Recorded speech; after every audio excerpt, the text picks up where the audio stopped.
Assalamu alaikum. Hope you all are quite well. I am also doing great by the grace of Almighty Allah. Dear friends, today we will learn something different. We will know about the word need. আমরা জানি need শব্দটির অর্থ হলো দরকার বা প্রয়োজন।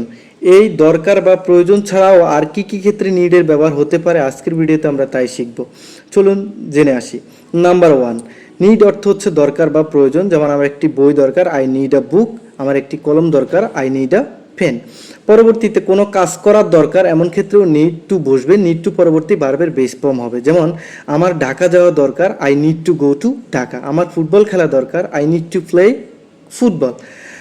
তৃতীয় কাজ হলো আপনি নিজে কিছু হওয়া দরকার, তখন নিড টু বি শব্দটা বসবে। যেমন আমার ডাক্তার হওয়া দরকার, I need to be doctor. সে ইঞ্জিনিয়ার হওয়া দরকার, he needs to be an engineer.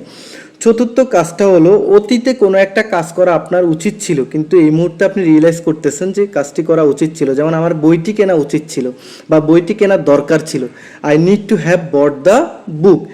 I need to have played cricket. পঞ্চম এবং শেষ কাজটি সেটা হলো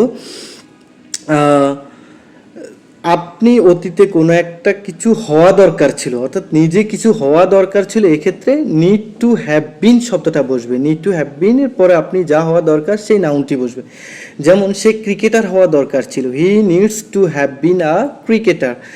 আমার একজন ফুটবলার হওয়া দরকার ছিল, I need to have been a footballer. সে একজন ইঞ্জিনিয়ার হওয়া দরকার ছিল, he needs to have been an engineer. Dear friends, hope you have been benefited a lot from this video, and please like my face sense of English and share it to your friends and family members so that they can also be benefited just watching and following my videos. That's all for the time being. Thanks for having patience.